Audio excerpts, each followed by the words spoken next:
There's a certain kind of person who can't seem to sit still even when the world is perfectly quiet. They don't relax. They don't rest. They don't let things unfold naturally.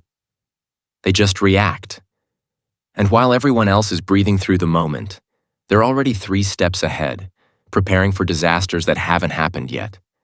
You've probably met someone like that, the kind of person who feels like a live wire, constantly buzzing with energy that has nowhere to go. No matter what happens, they remain restless, tense, searching, unable to touch ground. And if you've ever wondered why some people can never seem to settle while others find peace so easily, the answer is far deeper than you might think. Anxiety, real anxiety, isn't just nervousness. It's what happens when your nervous system forgets how to turn off. It's not that these people don't want peace. They do. They just don't know how to hold it anymore. Once you've worried enough, once you've catastrophized enough, once you've realized that preparing for everything still doesn't prevent anything, you'd think you'd stop. But you don't. You keep running scenarios in your mind instead. That's the psychology of people who are never calm. They weren't born this way. They became this way. See, people who can never be calm usually went through phases where they tried desperately to be. They were overthinkers from the start. They cared too much. They tried to predict everything, prevent everything, protect everyone. And every time they tried, they learned the same lesson. That no amount of preparation makes you feel safe when your nervous system is stuck in survival mode. At some point, they stopped trying to find peace. And instead, they learned to function in chaos. That's what constant activation really is. Not intensity, but exhaustion disguised as energy. Psychologists often describe this as chronic stress response, but that term doesn't quite capture the soul of it. It's not just about being stressed or overwhelmed. It's about your body believing that danger is always present, even when it's not. People who are never calm aren't choosing anxiety. They're living with a nervous system that won't let them rest. They've learned the language of hypervigilance. They can feel danger in a shifted tone, catastrophe in a delayed response, and rejection in silence. Because inside their mind, there's a small voice that constantly whispers, "Something's wrong." And that voice isn't paranoia, it's conditioning. They've lived through enough to know that peace can shatter without warning, that letting your guard down invites disaster, and that safety isn't found in acceptance, but in constant preparation. Most people misunderstand anxious people. They think never calm means dramatic, but in truth, it often means exhausted. People who are never calm are the ones who carry the weight of everyone else's potential problems. They're the ones who say, "I'm fine," while their mind races through 17 different worst-case scenarios. Not because they don't want to rest, but because they've forgotten what rest feels like. There's a kind of quiet suffering in that. It's the suffering of vigilance, of knowing that you can't stop monitoring every detail, anticipating every threat, and preparing for every possible outcome. It's the suffering of choosing anxiety even when your instincts want to surrender. But let's go deeper. Why do some people get trapped in this state while others find their way to calm? The answer lies in that same part of the brain called the amygdala, the center of fear and emotional response. In people who've experienced chronic stress or trauma, the amygdala becomes overactive. It doesn't just signal danger anymore, it sees danger everywhere. Their prefrontal cortex, the rational thinking part of the brain, tries to intervene but gets overridden by the emotional alarm system that never stops ringing. In other words, people who are never calm have lost the pause between feeling and reacting. That missing pause is their prison. It's why in an argument, they can hear something neutral and immediately assume the worst. It's why they can sit in safety but still feel under threat. It's why when the world is quiet, their mind gets even louder. That absence, that lack of stillness is where suffering lives. But here's what's fascinating. People who are never calm often weren't born this way through genetics alone. Many learned it through experience, through environments where vigilance was necessary, where letting your guard down meant getting hurt, where peace was always temporary and danger always lurking. At some point, Their nervous system decided that being prepared was safer than being present. So now, when things are peaceful, they don't relax. They wait. They wait for the other shoe to drop. They wait for the crisis they believe is inevitable. They choose anxiety over uncertainty, because at least anxiety feels familiar. And yet that constant activation isn't always visible, because sometimes people who are never calm look completely functional. They work harder, achieve more, appear more capable than most, but their productivity is hard-earned. It's the kind that's forged in fear, not passion. They've pushed through exhaustion, ignored their limits, questioned their worth, and through all that, they discovered that achievement doesn't bring peace. It's just another way to outrun the anxiety that never stops chasing them. That's why people who are never calm tend to think differently. They're not driven by purpose. They're driven by prevention. They don't chase meaning. They chase control. They don't want to understand. They need to know for certain because deep down they've learned something most people haven't. That uncertainty feels like danger when your nervous system is always on alert. The less you can predict, the more imprisoned you become. In psychology, there's something called intolerance of uncertainty. It's the inability to cope with not knowing what happens next. That's what people who are never calm struggle with. They don't just dislike uncertainty. It terrifies them. They need answers now, plans immediately, guarantees constantly. That's why they're often the ones who seem so controlling during crisis, but collapse quietly afterward. Not because they're pretending, but because they've been holding their breath for so long they forgot how to exhale. Their constant vigilance isn't strength. It's a survival mechanism that doesn't know when to turn off. And if you look closer, you'll notice another thing. People who are never calm don't just react differently. They see differently.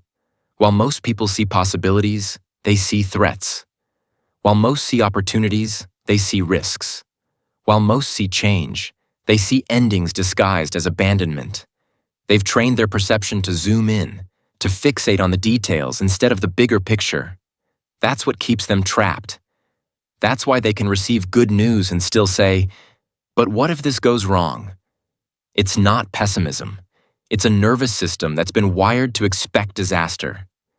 The person you see constantly fidgeting, checking their phone, unable to sit through a quiet moment, they've probably lived through things that taught them stillness is dangerous.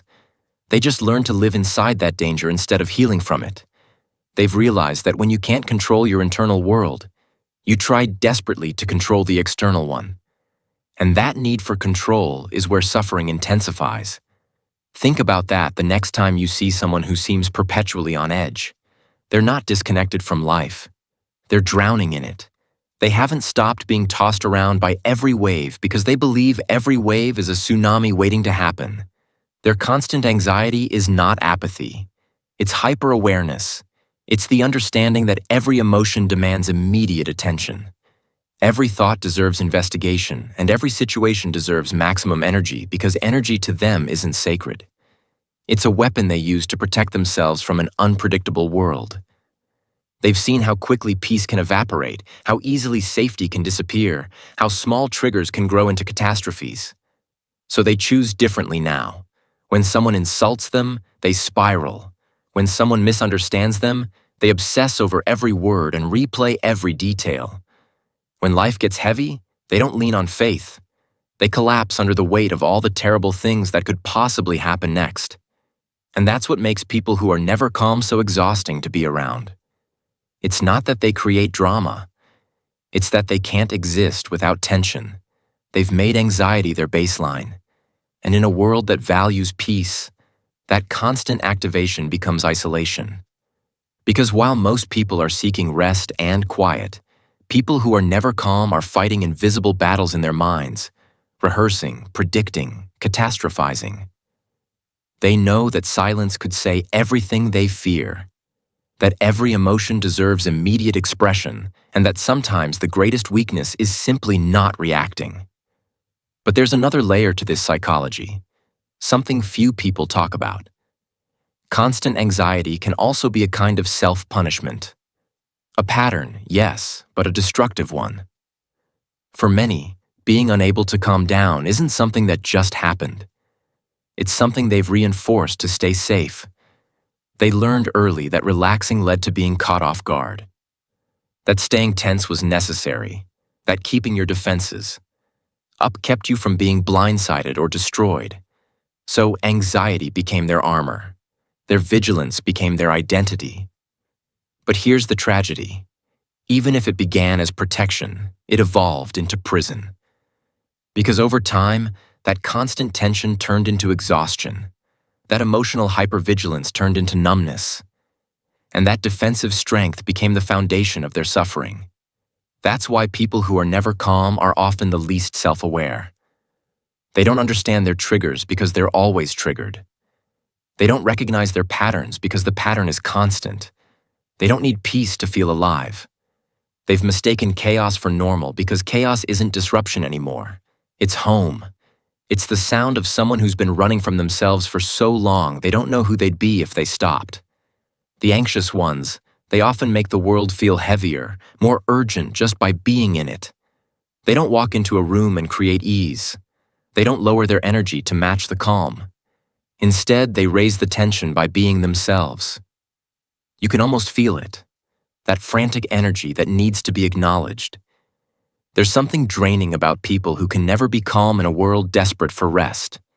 It's not because they're trying to be difficult. It's because their emotions haven't matured. And maturity isn't about age. It's about understanding what truly deserves your panic. People who are never calm often haven't learned that most arguments don't change minds, that rushing rarely prevents disaster, that worrying never actually stops bad things from happening. So they hold on to what destroys them, not because they want to suffer, but because they've never learned the cost of caring about everything all at once. The anxious person has probably catastrophized what you're calmly accepting. They've already imagined the heartbreak, the loss, the rejection, the abandonment. They've lived through disasters in their mind that haven't happened yet. And that anticipation becomes their reality. It's not that they expect life to be easy. They expect it to be unbearable. And that expectation alone creates half of life's chaos. When something bad happens, most people process and move forward. But the person who's never calm thinks, "I knew it. This is exactly what I was afraid of." Not out of vindication, but out of confirmation that their anxiety was justified all along. They've discovered a truth hidden deep in the psychology of suffering. That anxiety without resistance becomes your identity, and anxiety with resistance becomes your entire existence. So they stopped resisting the worry. They've accepted the spiral of catastrophic thinking not as temporary visitors, but as permanent residents who've taken over their inner world, because constant anxiety isn't awareness. It's addiction in its most insidious form, the addiction to control that can never be satisfied. They've failed to separate the external world from their internal one. The world can be peaceful, predictable, safe, but their inner space that's always at war. They allow every external event to dictate their internal state, to trigger their nervous system, to confirm their worst fears. That's why anxious people often feel like they live in a different dimension because they do. It's the space where there is no pause between stimulus and response, where every sensation demands immediate reaction. That lack of pause is the mark of emotional dysregulation. Because the truth is, calmness isn't lost, it's prevented. Every anxious person you meet is destroying it moment by moment. They've destroyed it in long nights when their mind wouldn't stop racing, in mornings where they woke up already exhausted, in conversations where they chose panic over patience. It's not easy, but it's habitual. They've trained themselves to be perpetually shaken. Not because life keeps testing them, but because they keep failing the same emotional tests over and over. If you ask someone who's never calm what happened to them, they'll probably tell you, "I don't know, I've always been like this, always overthinking, always preparing, always waiting for something to go wrong, always giving energy to everything, even things that don't deserve it." So they started treating anxiety like oxygen, like they can't survive without it. It's a strange thing. The world celebrates achievement, but rarely questions the anxiety that fuels it. Yet it's the anxious ones who carry the most suffering. They're the ones who can't sit in stillness because stillness amplifies every fear. They speak more than they listen. They react before they think because silence to them isn't peaceful. It's terrifying. In that terror, they fill every gap with noise, with planning, with doing, with anything to avoid feeling. And that's what prevents them from understanding people deeply. If you think about it, anxious people are emotional reactors. They don't just hear words, they hear threats. They don't just see behavior, they see confirmation of their fears. They don't just experience energy, they amplify, distort, and panic from it. That's why talking to them feels exhausting.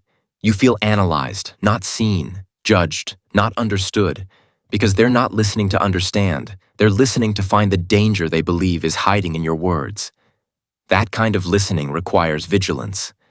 And vigilance requires constant energy, because it's hard to stay centered when you believe you're always under attack. It's hard to remain soft when you think the world is constantly trying to hurt you. But anxious people do it anyway. Not because it's necessary, but because they don't know any other way. They've realized that peace is not the absence of problems. It's the presence of a nervous system they can't control, and that's what traps them. Most people look for peace in perfect conditions. Anxious people create chaos even within perfect ones.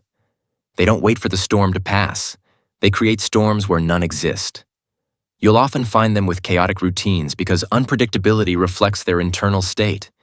Skipping meals, staying up late, constantly checking notifications, unable to maintain any grounding practice. These patterns aren't random, they're symptoms. Psychologically, chaos breeds more chaos. And anxious people destroy any pattern that might bring stability because stability feels unfamiliar, and the unfamiliar triggers more anxiety. They sabotage the very thing that could save them because a calm mind would force them to feel everything they've been running from. There's also something tragically paradoxical about them. Anxious people tend to be some of the most sensitive souls. Yet, they're the most reactive because they've never learned that feeling doesn't always require immediate action. Sometimes you feel emotion by sitting with it until you understand it. And this doesn't mean they don't feel intensity. They drown in it. Their sadness turns into despair. Their anger turns into rage. Their fear turns into paralysis. That inability, the failure to transform emotion into awareness, is the core of chronic anxiety. It's what separates emotional chaos from emotional maturity. But here's something even deeper. Constant anxiety doesn't only change how you feel. It changes how people treat you. When you're never calm, you become exhausting to be around. You become predictable to those who've learned your patterns. And that in turn drains your relationships because nothing pushes people away more than someone who can't stop catastrophizing. It's a quiet tragedy. When everyone else is trying to relax, the anxious person spirals. And in that spiral, they lose perspective that others naturally have. They can't see motives, patterns, or dynamics because they're too focused on imagined threats. They rush to conclusions because they've learned that uncertainty is unbearable. Truth doesn't need to unfold naturally. It needs to be forced into certainty immediately. That's why anxious people constantly regret their decisions. They never give life enough time to show them what's real. And maybe that's the most profound part. People who are never calm don't just struggle with emotion. They wage war with time. They don't understand that time reveals what emotion hides. That patience isn't inaction. It's the wisdom they've rejected because it requires stillness they can't access. So while others wait for clarity, anxious people chase premature closure. Because they know that allowing things to breathe feels like suffocating. If you ask them why they can't calm down, they'll panic and say something like, "What if I miss something important?" But what they really mean is they can't trust life. They can't trust that things will work out, that people will stay, that safety will last, or that uncertainty won't destroy them. They stopped trusting themselves enough to let things unfold. Fear, that's the driving force in chronic anxiety. It's not about knowing what will happen. It's about believing that whatever happens will be catastrophic. And that belief doesn't come from wisdom. It comes from wounding. from surviving enough false alarms to believe every alarm is real. That's why anxious people often radiate frantic energy. Not confident, grounded energy, but the kind that feels like static. It's not in their peace, it's in their panic. You feel drained around them because their energy tells you nothing is okay. We have to rush. We have to fix this. We can't just be. And maybe that's what the world needs. Less of. People who add to the noise. People who react before thinking, speak before listening, and judge before understanding. Imagine if everyone learned to stop doing that just for a day. The world would sound a lot quieter. And maybe, just maybe, that silence would reveal the peace that anxiety has been hiding all along. But let's be real. Calming down feels impossible when you're trapped in this pattern. Even the most self-aware, anxious people can't seem to break free. They try to relax, they attempt meditation, they seek peace. But the difference is they don't know how to stay there. They get uncomfortable in stillness and immediately return to familiar chaos. That's the cycle. Trigger, reaction, regret, repeat. Because true peace isn't about never being anxious. It's about learning to exist without constant activation. The anxious ones believe that emotions are walls, not waves. You can't let them pass, you have to solve them immediately. So they try to control the rise and fall of life with force, always letting one wave define the entire ocean. They've learned that happiness is dangerous because it might disappear, and pain is inevitable because nothing good lasts. And in that belief, they find suffering that depends entirely on what happens next. That's why anxious people feel trapped in time, as if they're always running a race they can never finish. Because in a way, they are. They're not seeking peace anymore. They've forgotten what it even feels like. And maybe you've felt that exhaustion too. That tired voice inside that says, I just want to stop worrying. Maybe you've reached the point where calm no longer feels possible. Where silence feels threatening, and where you'd rather prepare for disaster than trust in anything good. That's not strength. That's survival. Because chronic anxiety isn't something you choose. It's something you're trapped in. And once you are, the world changes color. You stop finding rest even when you're alone. You start measuring life not by what you've accomplished, but by what you've prevented from going wrong. And the worst part, the more anxious you become, the less clearly you see people, patterns, purpose. You start noticing how much of life is peaceful, but you can't trust it. And once you lose that trust, it's hard to rebuild it. So you begin complicating. You add more worry, more preparation, more control. You choose more, and somehow it feels like drowning. Because anxious people know that the goal isn't to have a perfect life. It's to prevent a catastrophic one. And prevention doesn't come from fixing everything outside of you. It comes from never learning to rest within yourself, even when everything outside is safe. That's what makes anxious people common. Not their intensity of emotion, but their inability to regulate it. They don't escape the storm. They create it everywhere they go. They don't move with the wind. They fight against it constantly. They don't accept uncertainty. They see it as the enemy. And maybe that's the message we all need. That calmness isn't found at the end of perfect circumstances. It's found when you stop running and decide to be fully here right now. Because life will always have uncertainty.